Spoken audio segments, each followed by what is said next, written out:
तो भव्यात्माओं, गोमरसार जीवकांड में समुद्घात के प्रकरण पर और सूक्ष्मता से कुछ बातें कहेंगे, क्योंकि हम आगे केवली समुद्घात इस विषय पर थोड़ा सा आते हैं। केवली समुद्घात के बारे में कुछ चर्चा कर लेते हैं।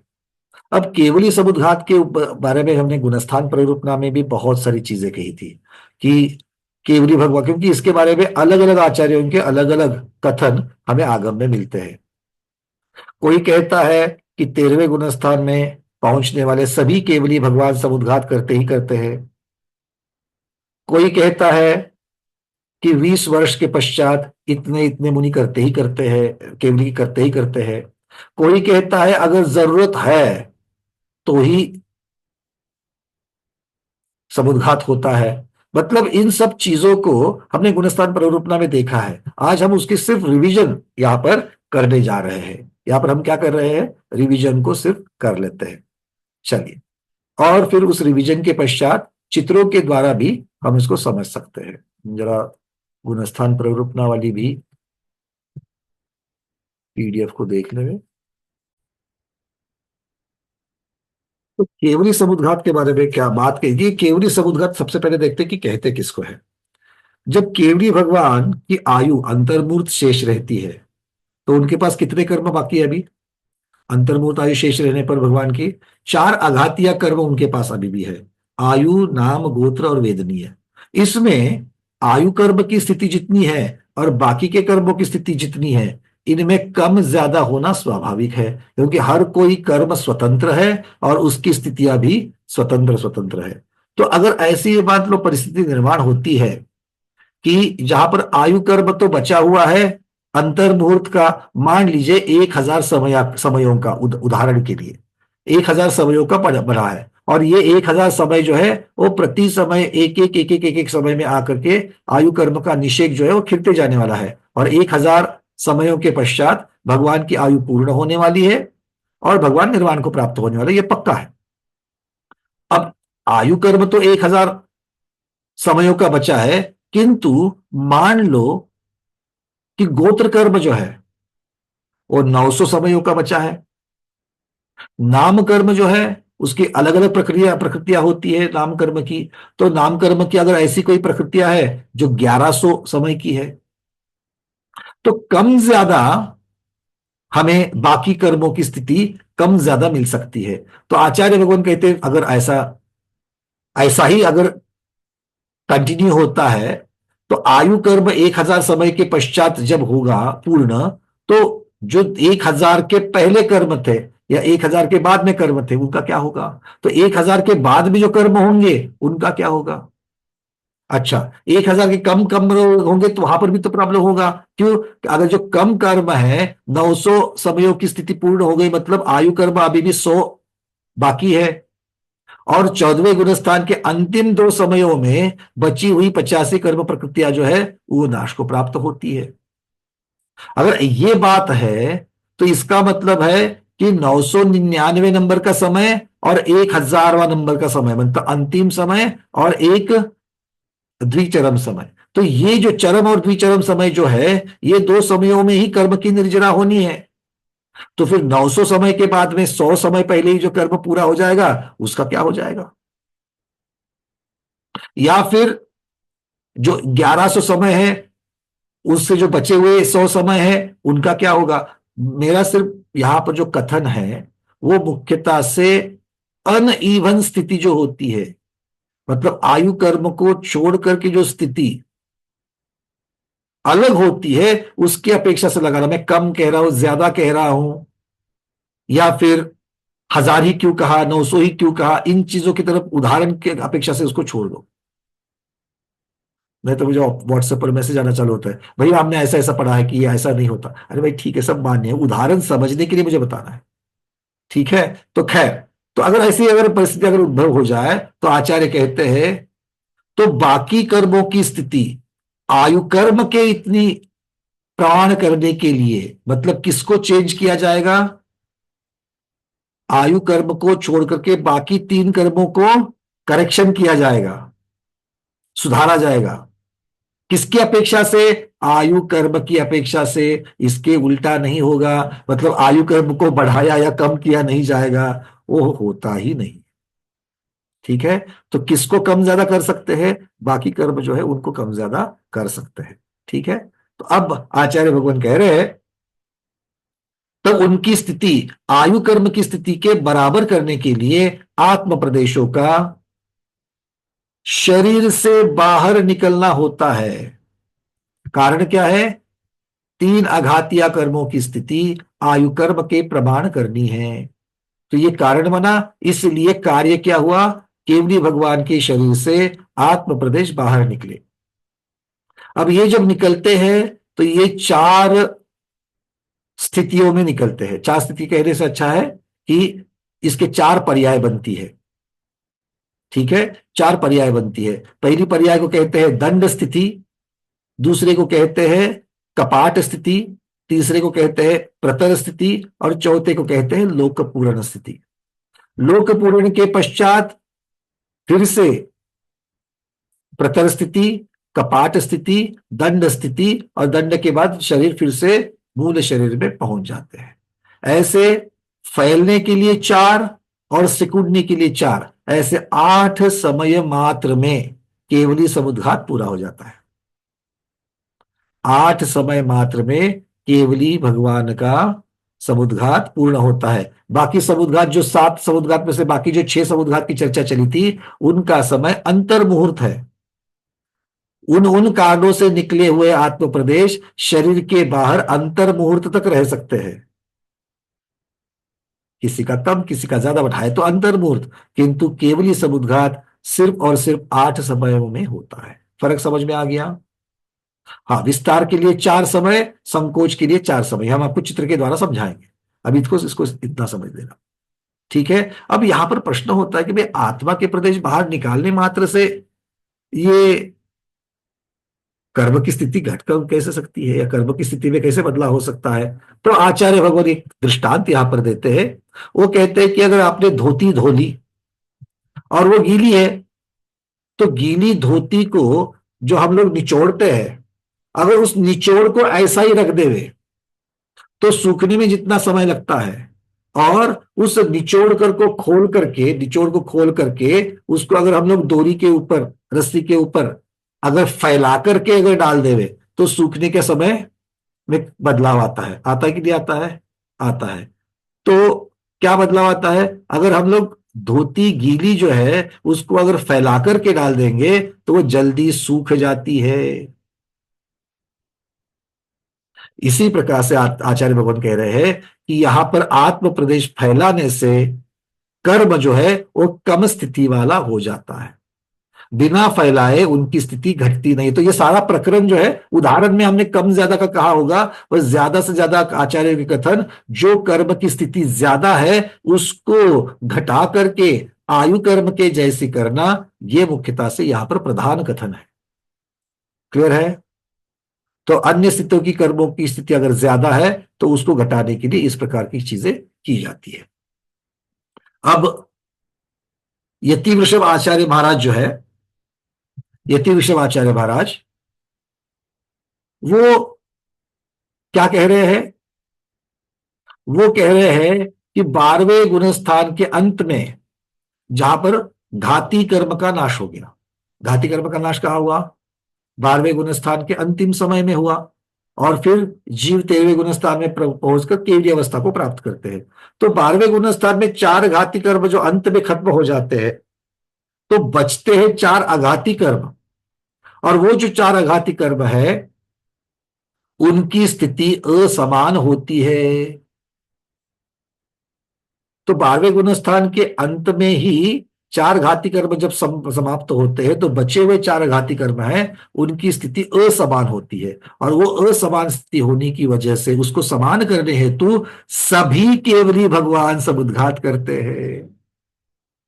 तो यति वृषभाचार्य महाराज क्या कह रहे हैं कि सभी के सभी केवली भगवान जो है वो समुद्घात करते ही करते हैं, क्योंकि सबकी चारों आघाती कर्मों की स्थिति असमान होती ही होती है। इसलिए उनका मानना ऐसा है। किंतु किन्हीं आचार्यों के मत के अनुसार, इनके नाम हमें पता नहीं चले, किंतु अब उल्लेख ऐसा ही आया है कि किन्हीं आचार्यों के मत के अनुसार वर्ष पृथकत्व के बाद, वर्ष पृथकत्व मतलब क्या है, कम से कम 3 ज्यादा से ज्यादा 9 इनके बीच वाली संख्या, तो 4 से 8 वर्ष। 3 और 9 के बीच की संख्या कौन सी होती है, 4 से 8। तो वर्ष पृथकत्व अर्थात 4 वर्ष कम से कम या 8 वर्ष तक नियम से 20 केवली भगवान समुद्घात करते ही करते हैं। ये दूसरा सिद्धांत हमको मिल रहा है, दूसरा एक कथन, सिद्धांत कहने से अच्छा कि कथन कह सकते हैं इसको। ठीक है, क्या है मतलब, 4 वर्ष के पश्चात या 8 वर्ष के पश्चात, 4, 5, 6, 7, 8, मतलब मान लो कोई केवली भगवान है, उन्होंने आज समुद्घात कर लिया, और अब इसके आगे कोई भी केवली भगवान अगले 4 वर्ष तक समुद्घात नहीं कर रहे हैं, तो 4 से 8 वर्ष के बीच में 20 केवली भगवान नियम से समुद्घात करेंगे ही करेंगे। अब ये आचार्य भगवंतों ने जब लिखा है, तब उनको गुरु परंपरा से जो प्राप्त हुआ, जो आगम है, उस आगम के अनुसार ही तो वो कहेंगे। अब इतनी सी बात रह गई है कि ये जो कथन आया था वो कौन से 20 केवली भगवंतों का है, और उन केवली भगवंतों के लिए ऐसी क्या परिस्थिति होती है, ये कोई सूक्ष्म वचन है कि ऐसी क्या परिस्थिति होती है कि ऐसे 20 केवली भगवान होते हैं, और उनके बारे में ये 4 वर्ष तकत्व की बात हो रही है, तो इसका खुलासा आज उपलब्ध नहीं है। इसलिए इसको जो का त्यों हमें संकलित करके रखना है। कब तक, कब तक, थोड़े से वर्ष बचे हैं, किसी के महीने, किसी के वर्ष, किसी के मिनट, हमको क्या पता है, क्योंकि देवगति में जाते ही तो सीमंदर स्वामी के समोसरण में जाना है, वहां पर जरूर हैंड रेस जरूर करना, ठीक है ना, ताकि आपको प्रश्न पूछने का मौका मिल जावे, और फिर प्रश्न जरूर पूछ लेना, तब भगवान बता देंगे क्या करना है। बट वहां जाने के पश्चात ना, जब साक्षात तीर्थंकर प्रभु के सामने जाने के पश्चात आप किस प्रकार के प्रश्न करोगे, वो हमारे नोटबुक में, कॉपी में ये प्रश्नों के उत्तर नहीं मिले थे उसके बारे में पूछोगे, या मेरी आत्मा का कल्याण कैसा होगा ये पूछोगे, या भगवान मेरा अभी और कितना बाकी है हिसाब किताब, ये पूछोगे, क्या पूछोगे। हाँ, इसकी भी एक, अभी नहीं, इसकी एक तैयार करके रखना कि भगवान को क्या प्रश्न पूछने हैं, ठीक है ना। ये भी चिंतन कभी ना कभी तो करना चाहिए, नहीं तो वहां जाने के बाद में प्रश्न क्या पूछना यही अगर भूल जाओगे तो अरे चलो फिर आपका चॉइस निकल गया, फिर दूसरा कोई तो आएगा। आपने देखा है कि नहीं देखा है, ऐसा बहुत जगह पर होता है। पंच कल्याणक में जब समोसरण लगते हैं तो समोसरण की सभा में आम सभा को भी, श्रावक श्राविकाओं को भी प्रश्न पूछने का हक मिल जाता है, वहां पर उनको मौका मिल जाता है। और बहुत से जो श्रावक श्राविका रहते हैं अपने मन में ही प्रश्न तैयार करते करते ही रहते हैं, और उठकर वहां पर जाने का पुरुषार्थ नहीं करते प्रश्न पूछने का। बहुत से कारण होते हैं कि जिसकी वजह से उठ नहीं पाते हैं, और उतने देखते देखते समोसन की सभा पूर्ण हो जाती है। अरे मुझे पूछना था, अरे मुझे पूछना था, जिसको पूछना होता है वो जाकर के खड़ा रहेगा तो उसके पहले 4-5 लोग और लाइन में रहते हैं, है ना। तो इस प्रकार होते हैं, तो इसलिए वहां साक्षात समोसन में ऐसा नहीं होगा, इसलिए तैयार करके जाओ। आचार्य भगवान क्या कह रहे हैं, वर्ष पृथकत्व के पश्चात 20 केवली भगवान तो नियम से समुद्घात करते ही करते हैं। अच्छा, अब तीसरी बात आ रही है। तीसरा क्या कह रहे, कोई आचार्य मानते हैं जो जीव आयु के अंतिम 6 महीने में केवली होते हैं, जो जीव अपने आयु के अंतिम 6 महीने, किसी की आयु सिर्फ 6 माह की रह गई है, कर्म भूमिया मनुष्य मुनि महाराज है, और 6 महीने की आयु रह गई है, और अब इसके पश्चात वो श्रेणी आरोहण कर रहे हैं, और श्रेणी आरोहण करके शपथ श्रेणी पर चढ़ करके केवल ज्ञान को प्राप्त कर रहे हैं। मतलब क्या हो गया, उनको केवल ज्ञान कब हो गया, वो 13वें गुणस्थान में कब आए, कब केवली बने, अपने आयु के अंतिम 6 महीने के अंदर ही केवली बने। तो आचार्य कहते हैं ऐसे जितने भी केवली है कि जिनको केवल ज्ञान अंतिम 6 महीने में होता है, किसके, अपनी आयु के अंतिम 6 महीने में होता है, वो नियम से समुद्घात करते ही करते हैं, वो नियम से समुद्घात करते ही करते हैं। जैसे अंतकृत केवली ले लेना, अंतकृत केवली का तो देखो, उनको तो केवल ज्ञान होने के पश्चात उनके पास है ही अंतर्मूर्त, क्योंकि एक अंतर्मुहूर्त में तो वो शपथ श्रेणी आरोहण कर रहे हैं, और जो उपसर्ग भयानक उपसर्ग हुआ है उसमें उनकी आयु की उदीर्णा होकर के अंतर्मुहूर्त में आयु पूर्ण होने वाली है। और उस अंतर्मुहूर्त के ही अंतर्मुहूर्त में शपथ श्रेणी आरोहण करके केवल ज्ञान भी हो गया, केवल ज्ञान हो गया, उपसर्ग रुक गया, सब रुक गया, गंधकुटी की रचना भी हो गई अंतकृत केवली के, शरीर परम अवतारिक बन गया, सारी चीजें हो गई, किंतु आयु की उदीर्णा होकर के आयु कितनी बची है? अंतर्मुहूर्त बची है। उसी अंतर्मुहूर्त वाली आयु में यति विश्व आचार्य महाराज की अपेक्षा हो या फिर अंत में कहने वाले आचार्य महाराज की अपेक्षा हो, आयु 6 महीने से कम है तो वो नियम से समुद्घात करेंगे ही करेंगे। मतलब उस बचे हुए अंतर्मुहूर्त में ही वो समुद्घात भी करेंगे, तीसरा शुक्ल ध्यान भी लगाएंगे, चौथा शुक्ल ध्यान में लगा करके कर्मों की निर्जरा करके निर्वाण को भी प्राप्त हो जाएंगे। ये सारी घटनाएं अंतकृत केवली के पासात में अंतिम अंतर्मुहूर्त में ही होती है। शपथ श्रेणी आरोहण करना और समुद्घात करना, तीसरा शुक्ल ध्यान लगा करके अयोगी बनना, और चौथे शुक्ल ध्यान के साथ में सभी कर्मों की निर्जरा करके निर्वाण को प्राप्त होना, तो ये चारों चीजें उस अंतर्मुहूर्त में ही हो जाएंगी। चलिए, अब ये जो चार अवस्थाएं तो कौन करते हैं और कब कब करते हैं इनकी चर्चा तो हो गई। अब आचार्य भगवान कह रहे हैं कि ये जो दंड, कपाट, प्रतर और लोक पूरण, ये जो चार प्रक्रिया चलती है उनको पहले समझ लेते हैं, तो वो कैसे होती है। तब आचार्य भगवान यहां पर कह रहे हैं, एक चित्र के द्वारा इसको दिखाया जा रहा है जो मैं आपको यहां से शेयर कर रहा हूं।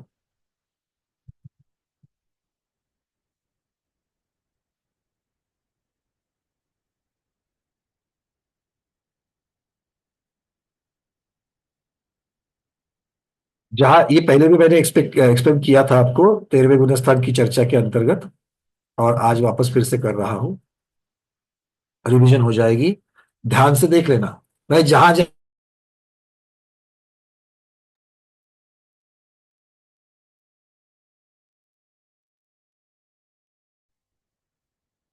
सबको आकृतियां फिर से मैं यहां से शेयर कर रहा हूं।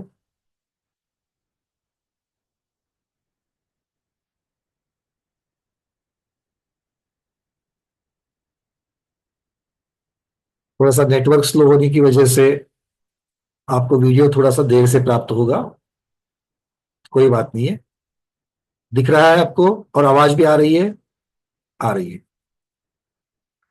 देखो, आचार्य भगवान चार चित्रों की तरफ आपको देखता है। सबसे पहले ऊपर के लेफ्ट कॉर्नर में जो है उसको पहले दंड पर्याय को देखना है। दंड पर्याय में अब सबसे पहले आपको तीन तीन लोग तो दिख रहा है, दिख रहा है। तीन लोग के बीचों बीच क्या होती है? त्रसनाली होती है, और त्रसनाली के भी वहां पर बीच में जाकर के मध्यलोक होगा, है ना। तो क्योंकि केवली भगवान कहाँ विराजमान होंगे? मध्यलोक में ही तो होंगे ना, क्या स्वर्ग में होंगे? नहीं, मध्यलोक में ही होंगे। तो मध्यलोक में वो दिखाने के लिए हमने वहां पर एक लाल कलर का गोला दिखाया है, उसको समझना केवली भगवान का शरीर है। लिखा भी है, देखो उसको बांध करके, केवली भगवान का मूल शरीर। ठीक है, तो लाल गोला जो है वो भगवान गंधकुटी में विराजमान है। अब यहां से उनके मस्तक से, यहां से ऊपर, और मतलब शरीर से ऊर्ध्व दिशा में और शरीर से अधो दिशा में आपको दो नीले कलर की लाइन दिख रही है। दिख रही क्या? वो लाल गोले से ऊपर और नीचे जा रही है, वो क्या है? वो भगवान के आत्म प्रदेश है, वो भगवान के आत्म प्रदेश है।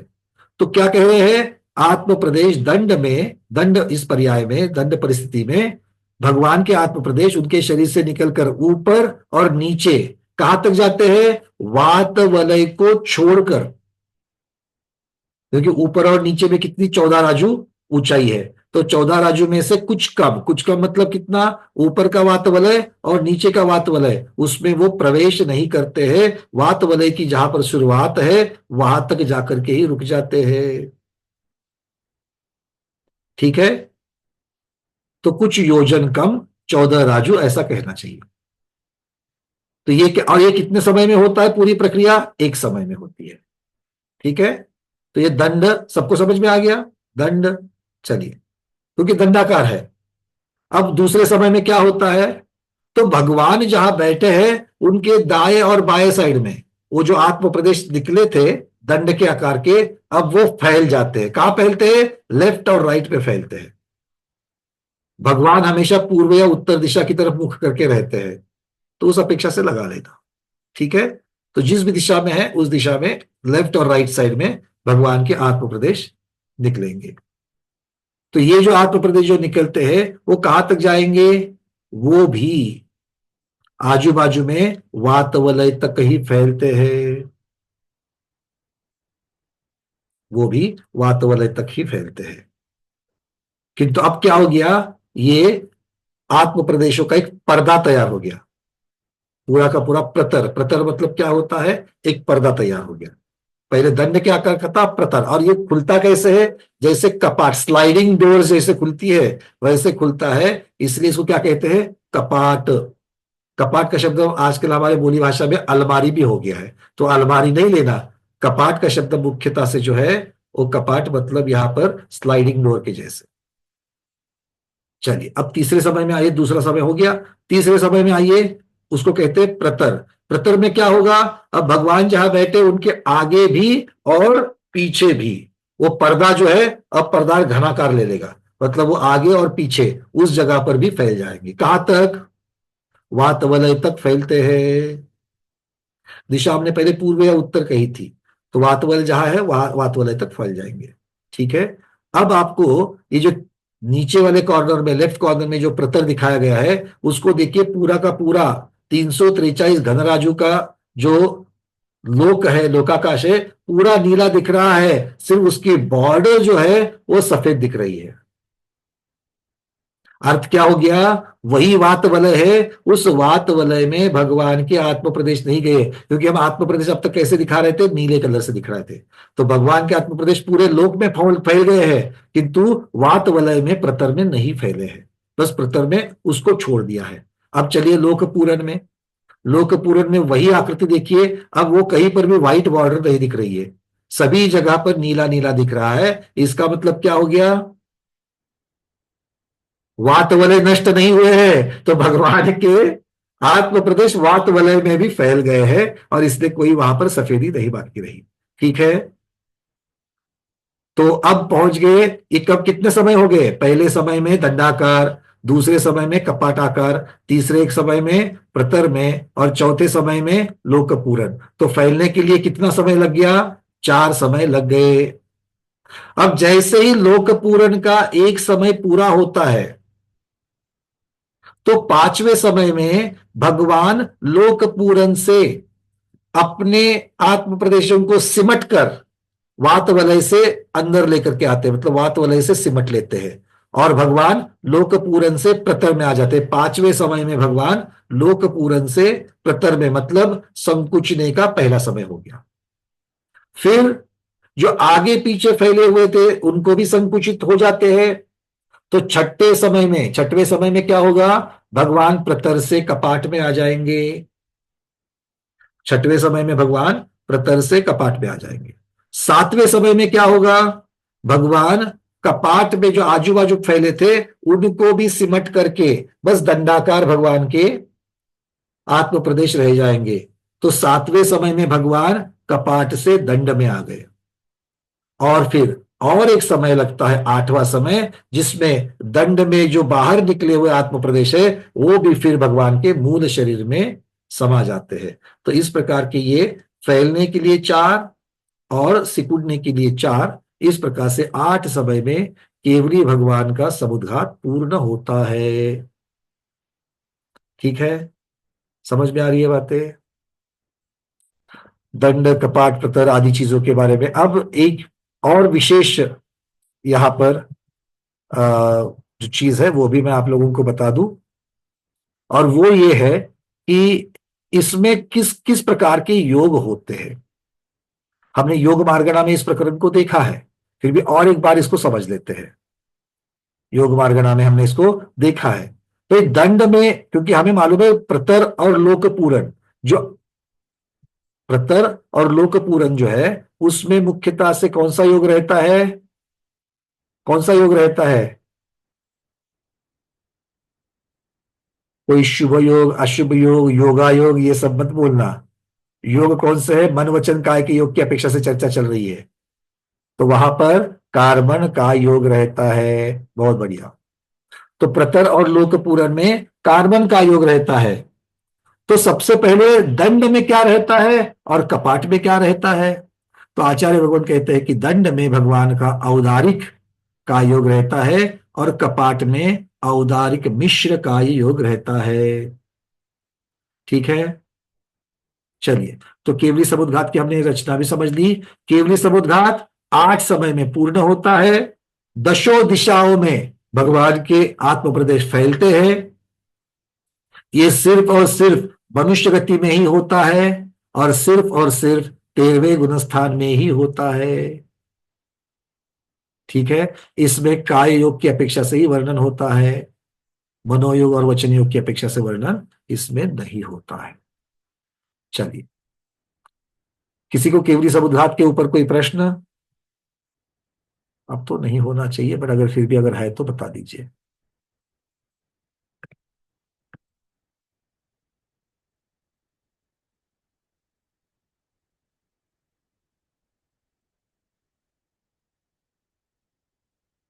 हाँ, अर्चना दीदी बोलिए। भैया जी, ये बताया जैसे अपन ने शुरू में कि नियम से आ, समुद्घात होता है केवलियों का, जैसे तो जरूर से करते हैं। तो ये प्रक्रिया जो होती है समुद्घात की केवलियों में, ये मन पूर्वक या फिर जैसे बोलते हैं, मैं नहीं, बोल नहीं ये समझी सर। नियोग पूर्वक होती है, इच्छा पूर्वक नहीं होती है, नियोग पूर्वक होती है। इच्छा पूर्वक नहीं होती। हाँ, इच्छा मतलब पूर्वक नहीं होती, नियोग पूर्वक होती हो है। ही जाना है, ये क्रिया कंपलसरी, ऐसा है। हाँ, मतलब जैसे अंतिम 2 समयों में ही कर्म की निर्जरा होकर के भगवान निर्वाण को प्राप्त होने वाले हैं, ये सारी जो है ये नियोग की अपेक्षा से ही चलता रहता है। नियोग की अपेक्षा से, इसमें अब अच्छा। इच्छा पूर्वक कोई बातें होगी नहीं। क्यों? क्योंकि भावबंध तो भगवान का नहीं नहीं। 12वें गुणस्थान के अंत में ही चला गया। जी जी। ओके भैया जी, बोलिए। चलिए, जेठी गंगवाल जी। वंदना भैया जी, हम्म। ये केवली समुद्घात 8 समयों में पूर्ण होता है। हम्म। 4 प्रसरण का, 4 अकुंचन का। तो ये हम्म। अलग अलग समयों में, जब ये, तो ये अलग अलग स्थितियों का अलग अलग समय हो सकता है या सभी का समान समय होगा? सभी का एक एक समय है। जो ये सभी प्रक्रिया का बताई गई थी उसी में, उसी अपेक्षा से क्रम भी यही रहेगा। एक एक समय में 4 समय में पूर्ण होगा और सिकुड़ने का, वापस वही आने का रास्ता वही होगा। 4 समय लग जाएंगे उसको, मतलब एक एक समय प्रत्येक परिस्थिति को। मतलब सभी के समान रहेगा, सभी के समान, कम सभी ज्यादा की नहीं होगा। तीर्थंकर महावीर भगवान से लेकर के सभी भगवंतों में, केवली, नहीं नहीं, साधारण केवली, मूक केवली, जो भी होंगे सबका। वो तो नहीं नहीं, सभी जो 8 समय है उसका मतलब उसमें कम ज्यादा नहीं होगा, नहीं नहीं, एक एक एक एक ही समय। समय, सारे एक एक समय। अब एक समय से कम में तो कहीं पर भी मतलब सबसे छोटी इकाई ही समय की एक समय है। अच्छा। काल की सबसे छोटी इकाई एक ही समय है, उससे नीचे वाला कोई काल नहीं। चलिए, सारिका दीदी। सर, जिनका आहारक और तेजस समुद्घात हुआ है, आगे चल के उनका केवली समुद्घात हो सकता है? उसका कोई संबंध नहीं, केवली समुद्घात की ये प्रक्रिया बाकी समुद्घातों से अलग है। कहीं पर भी उन्होंने इसका संबंध नहीं लगाया, क्योंकि तेजस और आहारक समुद्घात 6ठे गुण स्थान में है। ये सारी प्रक्रिया 13वें में हो रही है। मतलब कोई मुनि महाराज को, यानी जैसे हमने एक देखा होने था। समुद्घात हो सकता हाँ, जैसे हमने देखा था ना कि जैसे मान लो कि कोई जीव है, उसको भले मन पर ज्ञान ना होवे, भले अवधि ज्ञान ना होवे, किंतु उसको केवल ज्ञान हो सकता है। उसकी आवश्यकता नहीं है। कि केवल ज्ञान के पहले मति शुद्ध के बाद अवधि और मन पर ये भी होवे, ये जरूरी नहीं है। वैसे बाकी अगर कोई समुद्घात नहीं हुए हैं उस जीवन भर में, तो भी अंत में केवली भगवान का केवली समुद्घात होगा ही होगा। ठीक है, अगर वो नियम के सभी नियम से सभी करते ही करते हैं, उसकी अपेक्षा से देखेंगे तो सभी करेंगे। चलिए, अर्चना दीदी।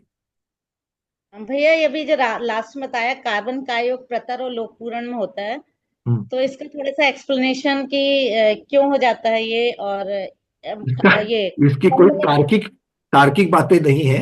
इतना ही कहेंगे कि उस समय में अनाहारक होते हैं, इसका मतलब है तभी कर्म और नो कर्म वर्गणा बिल्कुल नहीं आती है, ये उसका अर्थ है, प्रतर और लोक पूरण में। प्रतर और लोक पुराण में। लेकिन दंड में फिर आती हैं, आई क्यों औदारिक नहीं रहती। आएगी, क्यों नहीं आएगी, तभी तो औदारिक आयोग बनेगा। हाँ।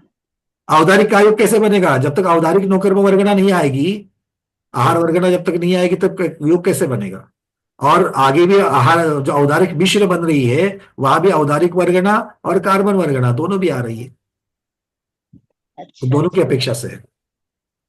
मतलब मेरे कहने का मतलब जैसे दंड में तो शरीर से जुड़ मतलब कार्बन काय योग में रहता है कि शरीर से बाहर चली गई ना पूरी तरह से, ऐसा कुछ रहता है ना कि शरीर शरीर से से। बाहर निकल जाते हैं तो भी 8 प्रदेश, आगे संयुक्त मार्गणा में विषय आएगा, 8 प्रदेश जो भगवान के होते हैं, मतलब जीव के जो 8 मध्य प्रदेश होते हैं, मध्य प्रदेश मतलब भोपाल वाला मध्य प्रदेश नहीं लेना, या हाँ मतलब उसी जो जो- जो अचल प्रदेश कहे जाते हैं 8, तो 8 के 8 वही रहते हैं, वहां से फिर सारे 10 दिशाओं में फैलते हैं, तो वो 8 को वहीं पर मध्य बना करके बाकी सब में खिंचाव आ जाता है, फैल जाते हैं।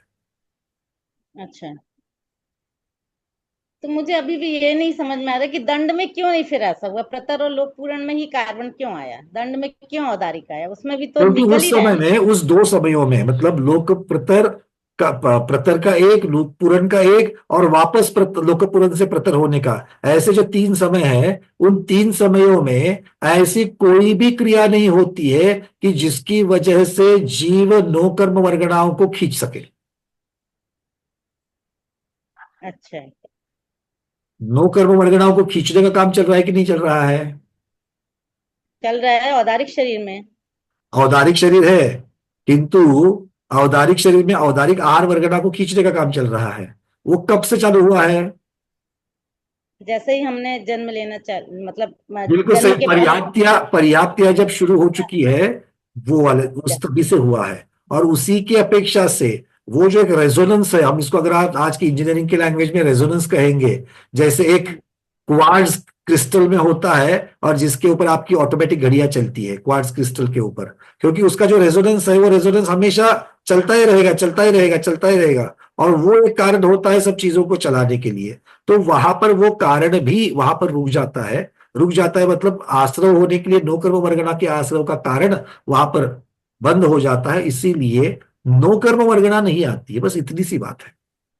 तो जब भी अच्छा। आहार वर्गना नहीं आती है तो जीव अनाहारक होता है, और तभी योग तो होता है, ऐसा नहीं कि जीव अयोगी हो जाता है, हम्म। योग तो है, किंतु कार्बन का अयोग है, बस इतनी सी बात चलती है। हाँ, मतलब अपन को बोलना है कि जीव इस फेस में अनाहारक है। जीव अनाहारक है, कोई आहार वर्गना नहीं ले रहा है इसीलिए अनाहारक है, और कोई आहार वर्गनाएं नहीं है इसीलिए सिर्फ और सिर्फ तो कार्बन कार्बन का का अयोग है। जी। ये इस तरीके से तर्क से लगा सकते, बता सकते हैं। ठीक है, चलिए सुनीता दीदी। वंदना भैया जी। हाँ जी। मेरा प्रश्न है, इससे मुझे ऐसी क्यूरियोसिटी होती है कि विदेह क्षेत्र में जैसे आज भी समुद्रघात करने वाले जीव होंगे, हम्म। और वहां से वो यदि सारे लोक में फैल रहे हैं, तो तो क्या हमसे तो हमें आर पार जा टच रहे हैं। करके निकलते हैं? तो हम, आजू बाजू में भी वो फैले रहते हैं अरे हमारे? हमसे और आपसे भी आर पार हो रहे हैं, हमारे आपके घर से, गाड़ियों से, सबसे आर पार हो रहे हैं। पर बादर, जीव तो बादर है, आत्मा प्रदेशों में तो ऐसा कुछ नहीं है ना कि बादर या सूक्ष्म या फिर वो पार करके जा सकते हैं, अड़े जा सकते हैं, ऐसा कुछ भी नहीं है। वो तो जीव द्रव्य है, वो तो अमूर्तिक है, तो उसको तो अमूर्तिक उसको है उसको तो लेकिन कोई वो संबंध है ऐसे ही नहीं है, क्योंकि बादर दूसरे और द्रव्य से सूक्ष्म, ये शरीर, बादर और सूक्ष्म, ये जो गुण है, ये पुद्गल के हैं, शरीर और का। ये शरीर के साथ में लग जाएंगे। हाँ, तो क्या हम उसका अनुभव कर सकते हैं भैया नहीं जी? कर सकते, नहीं तो आज तक तो पता चल जाता कभी ना कभी तो, है ना। कभी तो ऐसा लगता कि अभी किसी ने समुद्रघात किया है करके। तो समुद्घात होकर के मतलब हम इतने, अब क्या कहे, कैसा शब्द लगाए कि हम ऐसे है कि भगवान के आत्म प्रदेश हमसे आर पार हो जाते हैं तो भी हम नहीं सुधरे, है कि नहीं है। बस उसके लिए वही। पुरुषार्थ की जरूरत है। खैर, ये थोड़ा सा मनोरंजन का भाग छोड़ देते हैं, पर उसका ऐसा कोई वर्णन नहीं मिलता कि वो हमें समझ में आ जावे। ठीक है, ऐसा भी नहीं कि मनोपरि ज्ञानी या अवधि ज्ञानी उसको समझ पाते हैं, ऐसा भी नहीं कहा है। ठीक है, क्योंकि चर्चा हो रही है जीव अच्छा, द्रव्य कोई की, आत्म प्रदेश की, और ये सारे के सारे बाकी के जो ज्ञान है वो सिर्फ मूर्तिक जड़ को ही पकड़ते हैं। मन परे ज्ञानी भी उससे अनुभव नहीं कर पाते ना। कैसे कर पाएंगे, क्योंकि वो तो रूपी द्रव्य को अनुभव करते हैं और आत्म प्रदेश रूपी नहीं है। रूपी नहीं है, रूपी द्रव्यों को ही करते हैं हाँ, इसलिए। ठीक है। ठीक। क्या है ना, उदाहरण देते वक्त शास्त्रकार हो, आचार्य हो, सभी क्या करते हैं कि ऐसा जैसे प्रकाश फैल रहा है, इस प्रकार की एक कल्पना हम लोगों के दिमाग में अव्यक्त रूप से चलती रहती है कि भाई आत्म प्रदेश फैल रहा है मतलब प्रकाश फैल रहा है। और फिर हम लोग इनडायरेक्टली ऐसा सोचते हैं कि प्रकाश फैल रहा है और मुझसे आर पार जा रहा है, तो मुझे पता होना चाहिए, मैं उसकी अनुभूति करनी चाहिए। बट इस बात को भी हमें याद रखना है कि ये सारी चीजें अनुभव तो मूर्तिक का किया जा सकता है, अमूर्तिक का नहीं। बस ये बात है। ठीक है, चलिए अब थोड़ा सा आगे बढ़ते हैं। अब एक महत्वपूर्ण विषय यहां पर आ गए भाई, आपने समुद्घात की चर्चा तो करी, ये सब ठीक है, बट मूल विषय किसका चल रहा है? लेश्या मार्गना के क्षेत्र अधिकार का चल रहा है। मतलब स्वस्थान स्वस्थान और विहारवत स्वस्थान, इसकी अपेक्षा से जो हमारे आत्म प्रदेश है जिनमें अंदर लेश्या है, तो उस लेश्या का क्षेत्र बन जाता है। तो समुद्घात की अपेक्षा से हमें क्षेत्र कैसे निकालेंगे? लेश्या का क्षेत्र निकालने के लिए समुद्घात की चर्चा चल रही है ना, किसके लिए चल रही है, भूले तो नहीं? नहीं नहीं, ठीक है। तो एक चार्ट यहां पर दिया जा रहा है कि सातों प्रकार के जो समुद्घात होते हैं, वो सातों प्रकार के समुद्घात की अपेक्षा से यहां पर क्षेत्र, लेश्या का क्षेत्र निकालने के लिए एक सूत्र दिया जा रहा है। उस चार्ट को देख लेते हैं।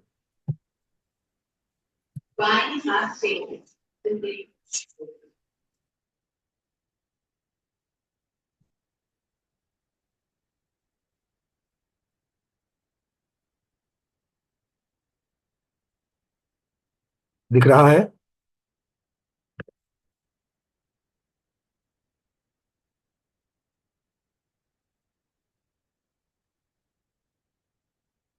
चलिए,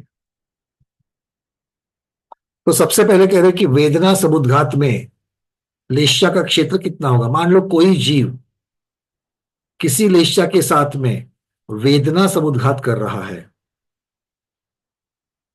वेदना समुद्घात कर रहा है, तो वेदना समुद्घात में क्या होगा? जीव की अवगाहना इंटू 4.5, 4.5 से उसको गुना करना है, और जीव की जो अवगाहना है उसको 4.5 से गुना करना है, तब जाकर के वेदना समुद्घात का क्षेत्र निकल पाएगा। ठीक है, ये सीधे सीधे सूत्र बना करके आपको दिए गए हैं। कषाय समुद्घात में कितना है, वो भी वेदना समुद्घात की अपेक्षा से ही लगाना चाहिए। जीव की अवगाहना 4.5 से गुना कर लेना वहां पर। वैक्रिक समुद्घात में कितना है? तो वैक्रिक समुद्घात में विक्रिया के योग्य कुल क्षेत्र, विक्रिया का जो पूरा क्षेत्र है, उस क्षेत्र की लंबाई, चौड़ाई और मोटाई, इनसे जो घनफल निकलेगा उतना उसका क्षेत्र माना जाएगा। उस विक्रिया के योग्य क्षेत्र मतलब कैसे लेना? जहां पर मूल शरीर है वहां से लेकर के वैक्रिक शरीर जहां पर है, उसके बीच में जो लंबाई है, जो चौड़ाई है, जो मोटाई है, उस क्षेत्र की आत्म प्रदेश जितने एरिया में फैले है उसका घनफल निकालेंगे तो वैक्रिक समुद्घात में उस लेश्या का क्षेत्रफल, घनफल निकलेगा। ठीक है,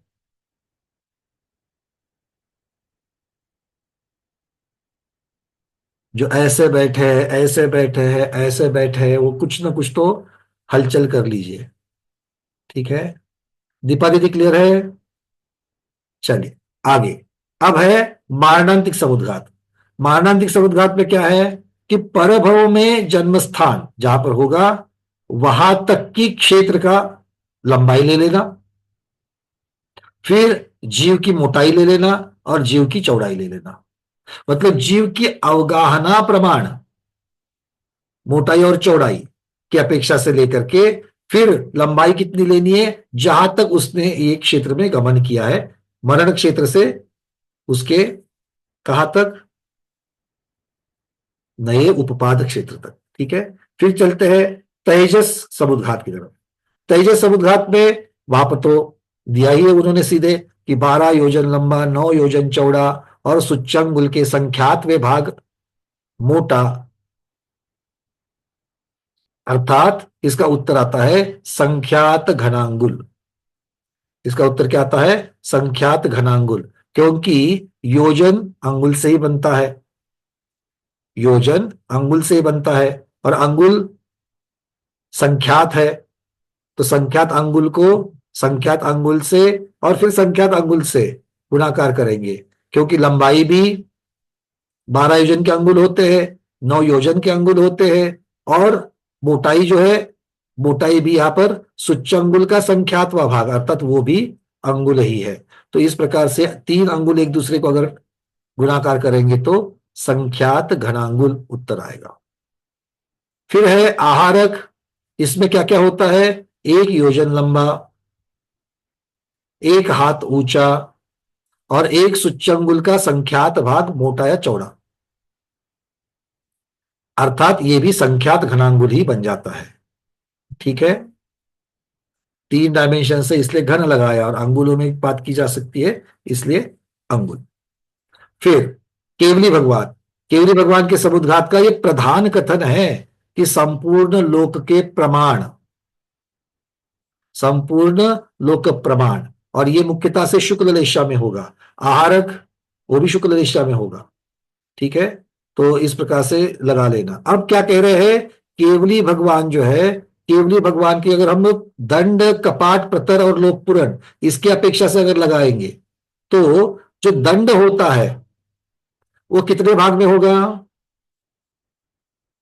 दंड होगा वो कितने भाग में होगा? पूरे लोक के असंख्यातवे भाग प्रमाण। दंड कितना है? असंख्यातवे भाग प्रमाण होगा। कपाट जो है वो कितना होगा? लोक का असंख्यातवा या संख्यातवा? जरा जरा बताओ, स्मिता दीदी बताओ। असंख्यात भैया, हाँ, असंख्यात, असं- असंख्यात व भाग। किसी को संख्याता तो नहीं कहना है। नहीं नहीं, असंख्यात व भाग। तो दोनों में, दंड में भी और कपाट में भी असंख्यातवा भाग। हाँ, अच्छा, और अब आएगा आगे वाला प्रतर में। प्रतर में क्या कहेंगे? प्रतर में कहेंगे लोक का बहुभाग, क्योंकि सिर्फ वातवलय को छोड़ करके मतलब ऑलमोस्ट सारा लोक व्याप्त हो गया, बट लोक का बहुभाग। और अंत में क्या कहेंगे? संपूर्ण लोक प्रमाण। तो यहां पर मुख्यतः से अंतिम जो अवस्था होती है उसकी अपेक्षा से कहा गया है संपूर्ण लोक प्रमाण। ठीक है, चलिए, मेरे ख्याल से ये भी कहीं हमने पहले लिख करके रखना होगा। शुरुआत की जो हमने चर्चा की थी तब इसमें चर्चा आई थी ये शुक्ल लेशा की अपेक्षा से। हाँ, देखो, शुक्ल लेशा में दंड समुद्घातगत केवली भगवान के चारों लोगों के असंख्यात विभाग प्रमाण, अढ़ाई द्वीप से असंख्यात गुना, ये तो बात ठीक है। और कपाट समुद्रगत केवल ज्ञानी के 3 लोक के असंख्यातवें भाग में, 3 लोक के असंख्यातवें भाग में, तिर्यक लोक के संख्यातवें भाग में, और अढ़ाई द्वीप से असंख्यात गुना। इस प्रकार से मतलब लोक की अपेक्षा असंख्यात असंख्यात गुना ही दंड और कपाट में है। प्रतार में लोक के असंख्यात बहुभाग, और लोक पूरण में सर्वलोक रहते हैं या सर्वलोक की अपेक्षा से हो जाएंगे। तो इस प्रकार से ये केवली समुद्घात का प्रकरण और जो अंत में समुद्घात निकालने की जो सूत्र है इनकी चर्चा की गई। हाँ, मैंने दीदी कोई प्रश्न है तो पूछिए। वंदना भैया, ये 4.5 कहाँ से? 4.5 इस सूत्र में आ जाता है। 4.5 के लिए फिर उन्होंने गणित लगाया है। क्योंकि वो 3 गुना लिखा पढ़ा था ना उस समय वेदना का, और इसका हाँ, तो तो मतलब ये घनफल हो जाएगा ना। अच्छा। आपने क्या लिखा कि उत्सेद और विष्कंभ 3-3 गुना फैलते हैं, हाँ, उससे तो 3-3 गुना, तीन तो तीन 9 गुना हो गया ना। फैलते हैं। तो ये तो 2 ही डायमेंशन हो गई, तीसरा डायमेंशन भी तो चाहिए ना। अच्छा, ये तो 4.5 क्यों? तो 4.5 आप सिर्फ 9 और 4.5 इनको मत देखना, उसका गणित देखना पड़ेगा आपको। अच्छा अच्छा, ठीक है। ठीक है ना। ठीक। चलिए, ये घनफल की अपेक्षा से देखें ना, क्षेत्र तो हमेशा तीनों डायमेंशंस की अपेक्षा से देखा जाएगा। चलिए, अब यहाँ पर आज हम लोग, अब आपके कोई प्रश्न होंगे तो लेंगे। डॉक्टर शैला दीदी, कोई प्रश्न है आपका? अनम्यूट किया है, बोलिए। मैं मेरा ऐसा कहना था वंदना भैया, हम्म। जैसे समुद्घात हो रहा है, ये जैसा मैंने मतलब दीदी ने अभी कहा ना, कि मैं भी ये सोचती हूँ कि समुद्घात होता है, मतलब हमारे शरीर से आर पार जा रहा है, ये हम्म। मेरे को लेकिन हमको नहीं समझता ये सब बात। नहीं समझेगा, क्यों नहीं, क्यों समझेंगे? क्योंकि अगर हम में से अगर कोई अमूर्तिक चीज आगे आर पार हो जाती है तो हमको समझेगी क्या? लेकिन केवल ही भगवान को समझता है क्या, ऐसा मेरा कहना है। केवली भगवान को क्या समझेगा? केवली भगवान को ज्ञान की अपेक्षा से तो मालूम ही नहीं है कि नहीं, उनके हाँ, ये फैल जैसे रहे हैं, एक केवल ही भगवान समुद्घात कर रहे हैं, और दूसरे दूसरे केवली भगवान पवित्र, बैठे हैं। हाँ, हाँ, तो उनको समझता है क्या कि ये तो केवली ये ज्ञान से इनका, तो, केवली ज्ञान से तो जरूर समझता है, क्यों नहीं समझेगा? उनके ऊपर फिर कुछ असर होता है कि उनको भी ऐसा? कैसे होगा? और किस, नहीं। कैसा, किस चीज का असर होगा? सबसे पहली बात तो, असर होगा क्या? एक आत्म प्रदेश दूसरी जगह, दूसरे शरीर से अगर आर पार हो रहे हैं तो क्या असर डालेंगे, क्या आगे डालेंगे, तो किस प्रकार का असर डालेंगे? और परम औदारिक से जब आप दूसरे केवली भगवान की चर्चा कर वो रहे किसी हो, को समझेगा ही नहीं। मतलब ये जैसे, क्योंकि अगर हम प्रभाव कहेंगे तो सबसे बड़ी प्रॉब्लम कहाँ हो जाएगी मालूम है? सबसे बड़ी प्रॉब्लम सिद्ध शिला पर हाँ, हो जाएगी, सिद्ध हाँ, लोक में हो जाएगी, जहां पर एक आत्म प्रदेश जीव के है तो दूसरे जीव के आत्म प्रदेश आकर के वहीं पर विराजमान है, अनंत अनंत अनंत अनंत। है ना? तो एक दूसरे को कुछ भी फर्क ही नहीं है वहां पर, हर एक का अस्तित्व अलग है। और जब भी केवल ही भगवान जैसे समोसे में बैठे, तो हम लोग इधर कुछ कर रहे हैं तो वो भी वो देखते हैं वहां पर, कि अगर ये लोग पूजा कर रहे हैं, ये इनकी चर्चा चल रही है, अगर हम सोचते हैं तो वो भी उनको समझता है, मतलब वहां पर। बिल्कुल उनके ज्ञान में आता है, वो जानबूझ करके अभी इस समय में डॉक्टर शैला दीदी वहां पर विधान कर रही है क्या नहीं कर रही है, ये हर समय में दिखने की जरूरत नहीं है। तो इस समय उस ज्ञान का विषय जो बन रहा है वो ज्ञान का विषय बनेगा, अगले समय में वो पर्याय बदल जाएगी, अगले समय में वो पर्याय बदल जाएगी, अगले समय में वो पर्याय बदल जाएगी। लेकिन हमने जब याद किया तो भगवान का मतलब हमारे तरफ ऐसा होता है कैसा? अगर आप इसको टेलीपैथी के जैसा, अगर कुछ चीजों की तरफ अगर आपके मन में ऐसी चीजें हैं तो ऐसा सब निकाल दीजिए। ऐसा कुछ नहीं है, क्योंकि भगवान आकर्षित होने के लिए आकर्षित होना भी पड़ेगा ना। आकृष्ट आकर्षित तो होने के होंगे। लिए, आकृष्ट होने के लिए भावमन होना चाहिए, भावमन तो है ही नहीं है। भगवान ऐसा क्या होगा कि उसके लिए आपको आकृष्ट करना पड़ेगा? दर्पण है, किंतु है बेडरूम में, आप बैठे लिविंग रूम में, आपके हॉल में बैठे हैं। दर्पण का स्वभाव क्या है? प्रतिकृति दिखाना। पर उसके लिए आपको सामने जाने की जरूरत है ना, तभी तो दिखेगा, नहीं तो कैसे दिखेगा? खुद होकर के तो कोई चीज नहीं दिखने वाली उसमें। चलिए, दीपा दीदी। अभी चर्चा हुई वो केवल ज्ञान होने उनकी, जो केवल ज्ञान की पर्याय है, तो अभी एक पर्याय दिखेगी फिर दूसरी पर्याय दिखेगी। युगपत अभी भी दिख ऐसे, सकती है और क्रम क्रम हाँ, से भी दिख सकती है। तो फिर युगपत सब देखते हैं, तो क्रम क्रम कैसे होगी? क्रम से भी देख सकते हैं, युगपत भी देख सकते हैं। युगपत का एक मतलब है कि सारा का सारा, देखो एक छोटा सा उदाहरण देता हूं मैं आप लोगों को। डायरेक्ट 1:1 रिलेट नहीं करना, क्योंकि हम सरागी है, वो वीतरागी है, बिना भावमन वाले हैं, है ना? अगर आपको बताया जाए कि अब हम लोग सीरियल देख रहे हैं, टीवी देख रहे हैं, चित्रपट देख रहे हैं, सीरियल देख रहे हैं, नाटक देख रहे हैं, जो भी देख रहे हैं, वो जब देखते हैं तो जो जितनी भी टीवी की स्क्रीन है उसमें जितनी भी चीजें हैं, हम सब उसको देखते हैं क्या? एक बार नहीं पीछे देखें। किंतु अगर चाहे तो देख सकते हैं कि नहीं देख सकते हैं? मतलब हम उसको, सब चीजों को युगपत देख सकते हैं, क्योंकि वो मेरा उतना विजन, मेरे आंखों का विजन के क्षेत्र के अंदर है वो। तो युगपत भी देखते हैं और क्रम क्रम से भी देखते हैं। हम लोगों में तो एक्चुअल में तो बड़ी दूसरी प्रॉब्लम है, दर्शनोपयोग ज्ञानोपयोग, दर्शनोपयोग ज्ञानोपयोग की वजह से भी हम लोग सारी चीजें, किंतु दर्शनोपयोग में भी पूरा का पूरा दृश्य एक समय में देख सकते कि नहीं देख सकते? देख सकते हैं, किंतु सारे का सारा आकलन एक साथ होवे ही, ये तो आपके और हमारे ज्ञान की कमजोरी है, भगवान की कमजोरी नहीं है, क्योंकि वहां पर दर्शन और ज्ञान दोनों युगपत है। तो इसीलिए जितना भी और वहां पर ज्ञान और चूंकि दर्शन है, बिना दर्शन के देखेंगे कैसे? अकेला केवल ज्ञान से ही देखते अगर कहोगे तो केवल दर्शन की क्या क्या वहां पर जरूरत है फिर? और अनावश्यक चीज तो कोई होती नहीं है भगवान के पास।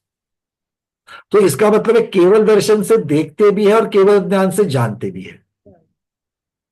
दोनों और क्रिया एक करते हैं। ये भगवान की अपेक्षा से उनकी साइड से कथन हो गया। अब द्रव्य की साइड से कथन करेंगे तो द्रव्य अकेला एक ही नहीं है, उसके साथ में बाकी के द्रव्य भी है। तो फिर जब किसी एक द्रव्य की अपेक्षा से आप चर्चा कर रहे हो, तो उस द्रव्य या उस द्रव्य की पर्याय की अपेक्षा से जब चर्चा कर रहे हो, तो उस पर्याय की अपेक्षा से वर्णन हो जाएगा कि हाँ ये दिख रहा है। फिर दूसरा पर्याय बोलेगा मैं दिख रहा हूं क्या? हाँ तू भी दिख रहा है। फिर कब दिख रहे हो? अभी तो आप ये इसकी चर्चा कर रहे थे, तो मैं कब दिख रहा था? तो इस प्रकार से आप उसको क्रमिक भी कह सकते हो और उसको युगपत भी कह सकते हो। ठीक है, चलिए इससे थोड़ा सा इस विषय को समझने का प्रयास किया जा सकता है। केवल दर्शन केवल ज्ञान साथ में होने का, युगपत और पर्याय क्रमिक होने का एक थोड़ा सा एहसास किया जा सकता है। रेखा दीदी बोलिए। हाँ वंदना भैया। हम्म, ओ केवली समुद्घात सभी केवली करते हैं, ऐसा यति वृषभ आचार्य जी ने बोला है। हम्म। तो ये तो समझ में आता है, क्योंकि हर एक की तो कर्म की स्थिति अलग रहेगी, आयु कर्म की भी और घात्य कर्म की भी। लेकिन कुछ कुछ आचार्य ने कहा है कि वो सभी केवली नहीं करेंगे। हम्म। तो वो कैसा समझने का, क्योंकि वहां देखो, तो क्योंकि आप ऐसा मान करके ही चल रहे हो कि स्थिति असमान होती है। अगर ऐसी मान्यता पकड़ लोगे तो उस मान्यता के अनुसार तो सभी को करना ही पड़ेगा और हाँ। फिर यति विषम आचार्य महाराज का कथन प्रधान हो जाता है। किंतु ऐसी अगर जरूरत ही ना पड़े, मतलब हम्म। किसी को असमान स्थिति उत्पन्न ही ना होवे, अगर ऐसे है तो उनको समुद्घात की क्या जरूरत है? कार्य हाँ। भी नहीं तो कार्य कैसे होगा? हम्म। तो इसीलिए इन चीजों को समझने के लिए उनके कहने का क्या अर्थ है, उन्होंने ऐसा कथन क्यों किया, क्योंकि आगम तो एक ही होगा और एक आगम दूसरे आगम को नहीं काटेगा। तो हमको नहीं। समझना पड़ेगा कि आचार्य ने जो लिखा है वो तो उपलब्ध हो गया, किंतु उसका कारण आज उपलब्ध नहीं है। इसलिए सिर्फ संकलन करके चलना है, इसमें और कोई तर्क नहीं लगाना है। हाँ हाँ हाँ। ठीक है। और एक प्रश्न है। हम्म। ओलेशा की अपेक्षा नारकी जब विक्रिया से अलग अलग शरीर बनाते हैं, या कोई दूसरे जीव को वेदना पहुंचने के लिए हथियार बनाते हैं, प्राणी का रूप लेते हैं, तभी तो हर पृथ्वी का लेशा की अपेक्षा क्षेत्र अलग अलग रहेगा। उसकी तो होगी तो अशुभ लेशा ही, किंतु जब हाँ उसकी जो। कृष्ण लेशा है तो कृष्ण लेशा की अपेक्षा से वर्णन होगा। जब किसी की नीललेशा है तो नीललेशा की अपेक्षा से वर्णन होगा। जिसकी कापोतलेशा है कापोतलेशा की अपेक्षा से वर्णन होगा। और उनकी होती है अपृथक विक्रिया। इसका मतलब क्या है? या तो मूल शरीर में विद्यमान होंगे, नहीं तो नए शरीर में होंगे। तो एट ए टाइम एक ही शरीर रहेगा उनका। हम्म। देवों के जैसा विक्रिया, उनकी पृथक विक्रिया नहीं होती है। नहीं होती। उनका तो क्षेत्र उनके बिल तक ही रहेगा। उनका क्षेत्र उनके बिल तक ही रहेगा, बिल के बाहर हाँ चांस ही वो नहीं तो है। है। लेकिन वही पूछ कि हर 7 पृथ्वियों में हर पृथ्वी के ऐसा क्षेत्र अलग समझने का, क्या कैसा समझने का।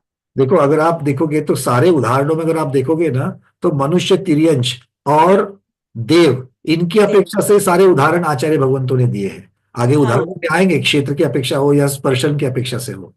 हम्म। सारे उदाहरण मनुष्य, देव और तिर्यंश की अपेक्षा से दिए हैं, नारकी की अपेक्षा से दिया ही नहीं है। नहीं दिए। हाँ हाँ हाँ। नारकी की अपेक्षा से, क्योंकि अगर उनका स्वस्थान कहेंगे तो हम्म। अपने उत्पन्न होने का नगर ग्राम तो है ही नहीं, उनका बिल ही है। तो स्वस्थान कहो या हम्म। विहारवत स्वस्थान कहो, एक ही चीज वही है। रहेगा। क्योंकि अपृथक विक्रिया है, इसलिए वैक्रयिक समुद्घात तो उनका किस तरीके से कहेंगे? मूल शरीर से आत्म प्रदेश बाहर आने के लिए शरीर का शरीर तो बना ही रह रहा है और आत्म प्रदेश हमेशा उसी शरीर के अंदर है। अब वेदना है, कषाय है, इस प्रकार के समुद्घात होते कि नहीं होते, इसके ऊपर बारीक टिप्पणी कहीं पर नहीं आती, उसका निषेध भी नहीं आता है। तो इसकी हम्म। अपेक्षा से देखा जाएगा कि हाँ, अगर निषेध नहीं है तो इसका मतलब होते हैं।